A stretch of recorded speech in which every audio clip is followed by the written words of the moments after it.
Kwa jina la Baba na Mwana na Roho Mtakatifu, amina. Tumsifu Yesu Kristo milele, amina. Basi wapendwa katika Kristo, karibuni katika tafakari ya kipindi hiki cha Kwaresima, na leo ikiwa ni siku ya Jumatatu, tunaendelea kuwakaribisha katika tafakari zinazoendelea kutolewa kutoka katika studio hizi za Tafakari Tena TV. Kwanza kabisa nipende kualika tuendelee kusubscribe katika chaneli yetu ya Tafakari Tena TV ili tuweze kupata tafakari za kutujenga katika maisha. Vile vile, ikiwa leo ni Jumatatu ya kwanza kabisa baada ya Jumatano ya Majivu, na leo masomo yetu, somo la kwanza litatoka katika kitabu cha Mambo ya Walawi, na somo la pili litatoka katika kitabu cha Matendo cha Mathayo sura ya 25 aya 31 hadi 44, na somo la kwanza linatoka katika Mambo ya Walawi sura ya 19 aya ya kwanza hadi ya pili na aya ya 11 hadi ya 18. Basi tukianza na tafakari ya somo la kwanza ambalo linatoka katika Mambo ya Walawi, tunasoma katika Mambo ya Walawi sura ya 19 aya ya kwanza hadi ya pili na aya ya 11 hadi ya 18. Mungu anatoa maelezo kwa Waisraeli kuhusu jinsi ya kuishi kwa upendo na haki na utu. Mwenyezi Mungu anatoa maelezo sahihi, maelezo ya kuwaongoza wana wa Israeli kuishi kwa upendo, haki na utu. Basi na sisi, ikiwa ni kipindi cha Kwaresima, tunaendelea kualikwa tuishi kwa upendo na haki, tupendane sisi kwa sisi. Basi tafakari yetu ya leo itaongozwa na vitu vichache ambavyo vitatuwezesha kuelewa somo la Injili, somo la kwanza, na somo haya yanatuelekeza kabisa na kutuongoza katika kipindi hiki cha Kwaresima. Basi twende moja kwa moja na somo hili la kwanza, tuendelee nalo, wito wa utakaso. Tunaona katika somo la kwanza tunaambiwa wito wa utakaso. Yesu anasema muwe kama watakatifu kwa sababu mimi Bwana Mungu ni mtakatifu. Basi Mwenyezi Mungu katika somo hili la Mambo ya Walawi tunasikia akiongea kwamba tuwe kama watakatifu kama yeye alivyo mtakatifu. Mungu anatoa wito wa utakatifu kwa watu wake, akisema kuwa kama yeye ni mtakatifu, basi na sisi tunapaswa kuwa watakatifu, tukizingatia kwamba tupo katika kipindi cha Kwaresima, na kipindi hiki cha Kwaresima kinatufundisha kuwa ni wakati wa kujitakasa, kujiweka mbali na dhambi na kuishi kwa utakatifu mbele za Mungu. Tunapaswa kuchukua maisha yetu na kuhakikisha tunaishi kwa njia inayompendeza Mungu, njia ya utakatifu. Ukisoma katika kitabu cha Mtume Petro, waraka wa kwanza kwa Mtume Petro sura ya kwanza aya ya 16 inasema, kwa maana imeandikwa muwe watakatifu kwa maana mimi ni mtakatifu. Hapa tunakumbushwa kuwa wito wa utakatifu ni wa lazima kwa sisi, kwa watu wa Mungu, na inapaswa kuwa sehemu ya maisha yetu ya kila siku. Basi sio kwamba ni kipindi hiki cha Kwaresima tu tunaalikwa kuwa watakatifu, kuishi matendo yanayompendeza Mungu, bali siku zote za maisha yetu Mwenyezi Mungu anatualika tuishi kwa imani, tuishi kulingana na matakwa yake anavyotuagiza. Basi tunaendelea na somo hili la kwanza. Tunaona vile vile katika somo hili kuepuka kudanganya na dhuluma. Mwenyezi Mungu hapendi dhuluma. Tunasikia mwenyewe akisema katika kitabu hiki cha Mambo ya Walawi akisema, msiibe na kudanganya, wala msiseme uongo kwa jirani zenu. Vile vile ukirejea katika amri za Mungu, tunaona Mwenyezi Mungu katika somo hili ameongezea amri zake tuziishi na kutukumbusha kwamba tunabidi tuishi amri hizo, ambao kuna amri ya tunayokatazwa ya kuiba, kusema uongo kwa jirani zetu. Basi tukizingatia kwamba hiki ni kipindi cha Kwaresma, Mwenyezi Mungu anazidi kutualika kupitia maandiko matakatifu tuendelee anaendelea kusisitizia amri zake, tuishi kulingana na amri zake, na tukikumbuka kwamba amri kubwa kupita zote ni amri ya mapendo. Basi katika kipindi hiki cha Kwaresma tuendelee kuzitafakari amri hizi, na Mwenyezi Mungu anatualika tuendelee kuzitafakari na kuziishi.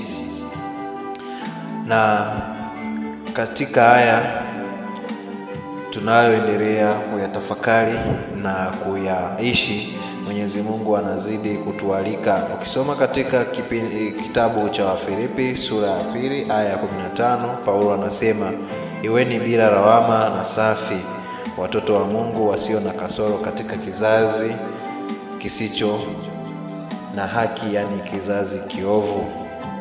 Tunapaswa kuwa mfano na uaminifu na haki, na kujiepusha na udanganyifu na dhuluma. Mwenyezi Mungu hapendi dhuluma, tukikumbuka kwamba Mwenyezi Mungu anatutaka tukatende na kutafuta mali zetu kwa upendo, tukizingatia upendo kwa wenzetu bila kuwadhulumu wengine. Hasa hii inajitokeza katika dunia ya leo, tukiona watu wengi wanadhulumiwa. Mfano mzuri ukichukulia watu wanaofanya kazi za ndani, kwa mara nyingi lawama zilikuwa zikitolewa kwamba wanadhulumiwa, hawapati kile wanachostahili, kazi wanazofanya na kile wanachostahili akifanani. Basi Mwenyezi Mungu anatuambia na anatualika tusiwe watu wenye dhuluma, tusiwadhulumu wengine, tuwape wale wanachostahili wanaotenda kazi kwa ajili yetu. Basi tunaendelea na tafakari hii, tukiona tena Mwenyezi Mungu anatuonesha upendo, anatualika tukawe na upendo kwa watu wengine.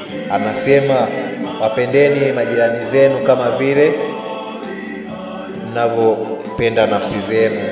Basi Mwenyezi Mungu anaendelea kutualika tukawapende rafiki zetu, ndo majirani zetu, kama tunavyojipenda sisi wenyewe. Hapa Mungu anatoa amri ya upendo kwa jirani, akisema kuwa tunapaswa kuwapenda wengine kama tunavyojipenda wenyewe.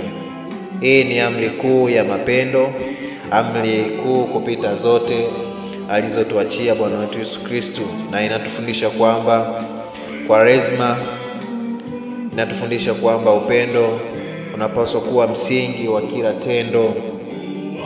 Kwaresma inatufundisha kwamba ili tukimtumikia Mungu vema, lazima tuishi kwa upendo na kujali wema kwa wengine. Ukisoma katika kitabu cha Mathayo sura ya 22 aya 37 hadi 39, Yesu alisema, mpende Bwana Mungu wako kwa moyo wako wote na kwa roho yako yote na kwa akili zako zote. Huu ni upendo anaotuachia Bwana wetu Yesu Kristo, anaotutaka tuishi, tumpende yeye kwa moyo wetu wote na kwa roho yetu yote na kwa akili zetu zote. Basi katika kipindi hiki cha Kwaresma, Mwenyezi Mungu anataka tukae watu wa upendo, tukae watu wa kupendana, tukampende yeye na jirani zetu. Vile vile katika somo hili la kwanza tunaona uwazi na haki katika maisha ya jamii. Katika maandiko matakatifu, katika kitabu cha Mambo ya Walawi, tunasikia Yesu akisema, msiwe na dhuluma kwa wengine, wala msiwe na uovu mbele ya wanyonge. Mungu anatufundisha kuhusu haki na usawa katika jamii. Tunapokuwa na mamlaka, tunapaswa kuonyesha haki na huruma kwa wanyonge, maskini na wenye dhiki. Huu ni wito wa Mwenyezi Mungu, hasa katika kipindi hiki cha Kwaresma, anachotuwekea kipindi cha kumrudia yeye, kipindi cha kuangalia pale tulipoanguka na kuinuka, ambapo tunajiandaa kumkaribia Mungu kwa njia ya maombi, kufunga na kutoa kwa wenye uhitaji.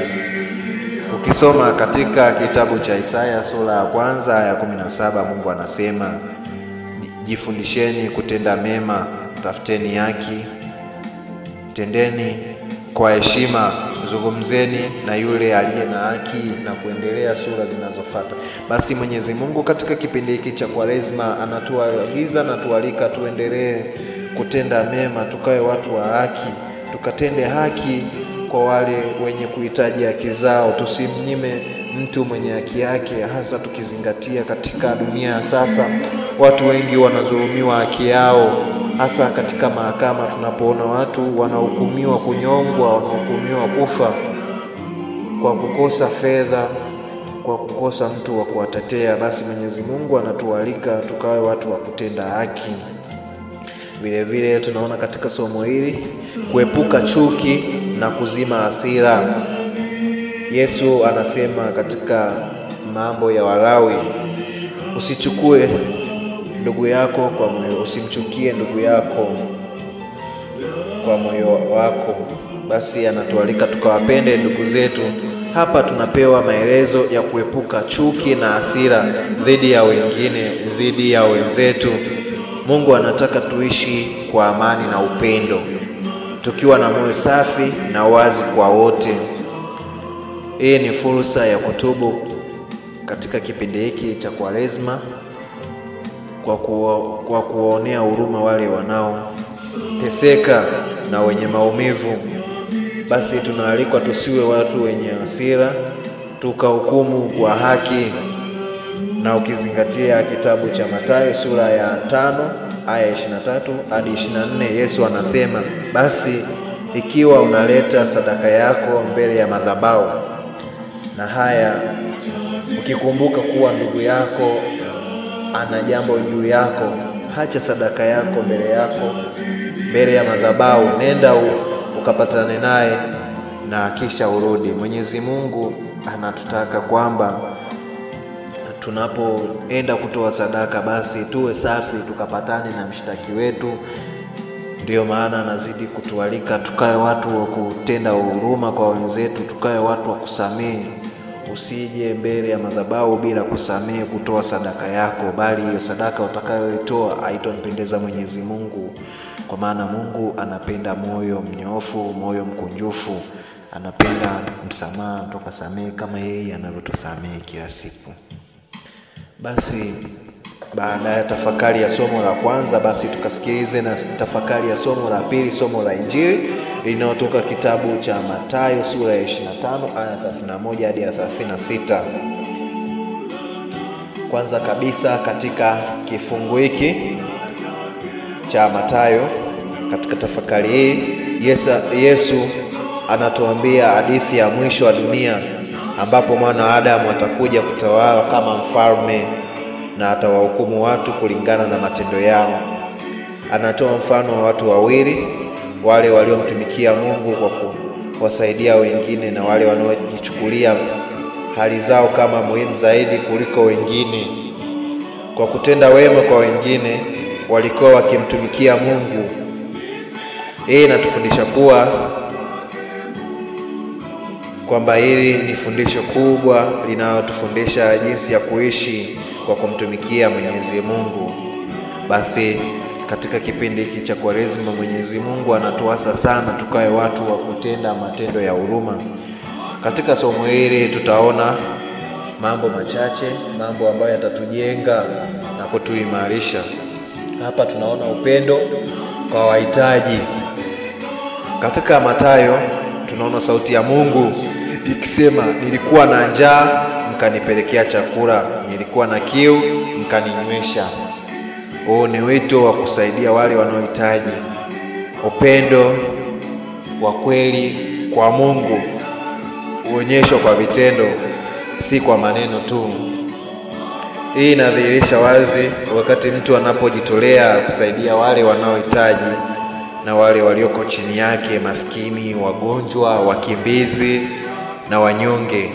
Kwaresma ni wakati mzuri wa kutafakari jinsi tunavyotenda kwa wema kwa wengine, hasa wale ambao hawawezi kulipa au kurudisha fadhila tunazowatendea. Ukisoma katika kitabu cha Matendo ya Mitume sura ya 2 aya 44 hadi 45, tunapata mfano wa mapema wa kanisa la kwanza, ambapo waumini walishiriki na kushirikiana mali zao na kusaidiana na kuwasaidia wenye mahitaji. Wote walikuwa waamini, walikuwa na mali moja, walikuwa wanagawana vyote walivyokuwa navyo kwa haki na kwa usawa. Basi Mwenyezi Mungu anatualika tukaige na kufuata mfano wa kanisa la kwanza, kanisa ambalo liliishi kwa upendo kwa wengine, kupendana wenyewe kwa wenyewe. Vile vile katika somo hili tutaona kujitolea kwa upendo bila kutazama maslahi binafsi. Tunaona Mwenyezi Mungu akisema katika Injili ya Mathayo akisema, kadiri mlivyofanya mambo haya kwa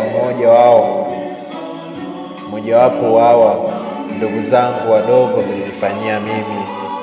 Basi Mwenyezi Mungu anatualika tukatende matendo ya huruma bila kujali manufaa binafsi. Yesu anahusishiana matendo yetu kwa wengine na matendo yetu kwake yeye mwenyewe. Hii inatufundisha kuwa kila tendo la wema kwa wengine ni tendo la ibada kwa Mungu. Kwa hivyo tunashiriki na kusaidiana na kuwasaidia wenye uhitaji. Tukifanya hivyo tunafanya na mambo yanayompendeza Mwenyezi Mungu.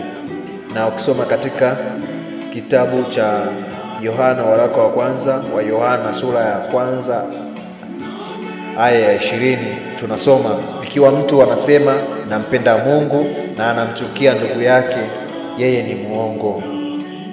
Basi Mwenyezi Mungu anatualika kwamba kama kweli tunampenda yeye na kumchukia mwenzetu, basi sisi ni waongo. Anatualika tukawapende ndugu zetu kama tunavyompenda yeye. Na tusiseme tu tunampenda Mwenyezi Mungu na huku tunamchukia rafiki yetu. Kama unavyompenda Mungu kwa dhati na kwa upendo, basi vile vile ukampende na ndugu yako hivyo hivyo. Na vile vile katika somo hili tutaona kupuuza hitaji la wengine. Yesu anasema, nendeni mbali nami ninyi mliolaaniwa, ingieni katika moto wa milele.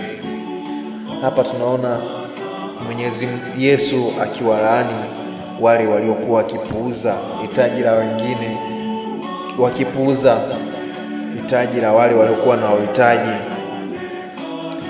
Hapa Yesu anawahukumu wale ambao walikosa kufanya wema kwa wengine, kupuuza watu wa chini, yani watu wasiojiweza, maskini, wenye uhitaji na wanyonge.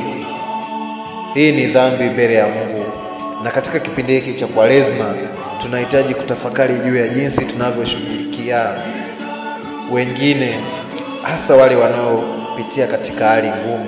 Na ukisoma katika kitabu cha Yakobo sura ya 2 aya 15 hadi 16, tunaona kama ndugu yako au dada yako amekuwa uchi na anakosa chakula cha kutosha, mmoja wenu anasema, enenda salama, jivike, kula na kunywa, lakini hamkutoa chochote kilicho muhimu kwa hao wenye uhitaji. Na hapo mwapata faida gani? Tunaulizwa. Kama wenzetu wanahangaika na sisi tunawaambia nendeni mkale na kunywa, ingali hawana chochote, hawana cha kujishibisha, tunapata faida gani? Basi Mwenyezi Mungu anazidi kutualika tukae watu wa kutenda matendo ya huruma, tukizingatia na kipindi hiki cha Kwaresma. Basi vile vile tutaona kuepuka kujifanya kama wana haki, wakati rohoni mwetu hatupo na haki.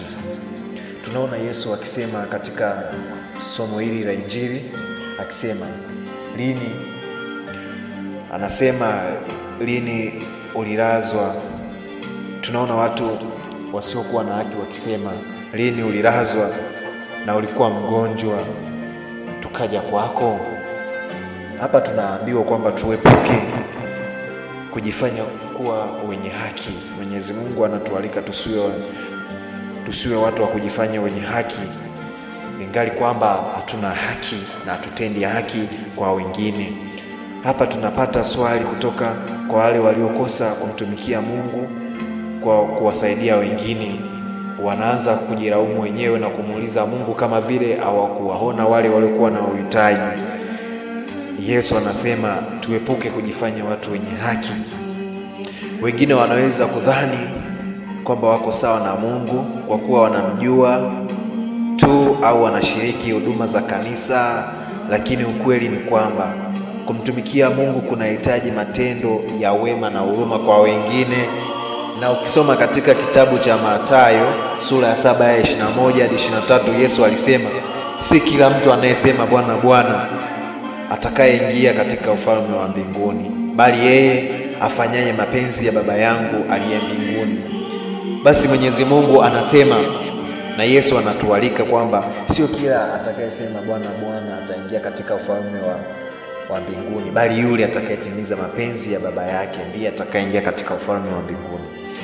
Na tukizingatia maisha haya ya dunia hii, tunaona watu wengi wakitafakarisha na kuagiza watu wengine wakatende wema, lakini mioyo yao haitendi wema kabisa. Haipo kwa ajili ya kuwasaidia watu, bali ni kwa manufaa yao wenyewe. Tunaona watu wanaanzisha makanisa na kulitangaza neno la Mungu, ingali mioyo yao haipo katika kulitangaza neno la Mungu, bali kutafuta manufaa yao wenyewe. Yesu anawaalika na kuwaonya kwamba si kila mtu anayesema Bwana Bwana ataingia katika ufalme wa mbinguni. Basi tunaagizwa kwamba tukatende mambo yanayompendeza Mungu, na tukatende kwa moyo wote na moyo wa dhati, sio tu kwa maneno bali kwa matendo. Vile vile tutaona katika somo hili misaada ya huruma kwa wengine. Tunasikia Yesu akisema hawa wataenda katika adhabu ya milele, lakini wenye haki wataenda katika uzima wa milele. Mwenyezi Mungu anaendelea kutuonya na kutuonesha kwamba kama hatutotenda kwa haki na hatutotoa huruma na hatutofanya huruma kwa wengine, hatutoingia katika ufalme wa Mungu.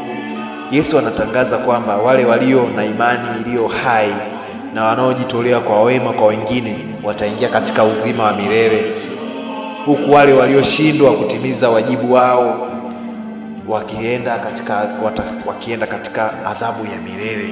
Na tukizingatia Kwaresma ni fursa ya kutafakari juu ya jinsi tutakavyoishi maisha yetu na kujiandaa kwa ajili ya kutembea kwa imani na kumtumikia Mungu siku zote na jirani zetu.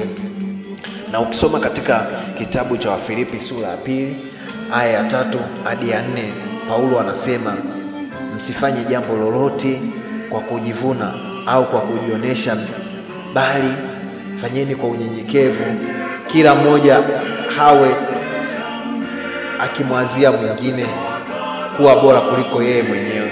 Basi Mwenyezi Mungu kupitia maandiko matakatifu anatuagiza tukawe watu wa kutenda huruma, tukafanye matendo ya huruma kwa wenzetu. Tukizingatia Kwaresma inatuagiza tukatende huruma kwa wenzetu, tukawe watu wa kutenda huruma. Basi mwisho nikihitimisha tafakari hii katika kipindi hiki cha Kwaresma, Mwenyezi Mungu anazidi kutualika na kutuagiza tukatende toba, tukafanye toba, tukatende matendo ya huruma na mambo yanayompendeza Mwenyezi Mungu. Na sio tu Kwaresma hii, basi na kila hatua ya maisha yetu tutende matendo yanayompendeza Mwenyezi Mungu siku zote. Basi niendelee kuwakaribisha na kuwaalika tuendelee kusubscribe katika chaneli yetu ya Tafakari Tena TV inayopatikana katika mtandao wa Facebook na YouTube kwa ajili ya kupata tafakari za kutujenga, na hasa katika kipindi hiki cha Kwaresma tunapotafakarishwa mambo mengi kupitia chaneli hii.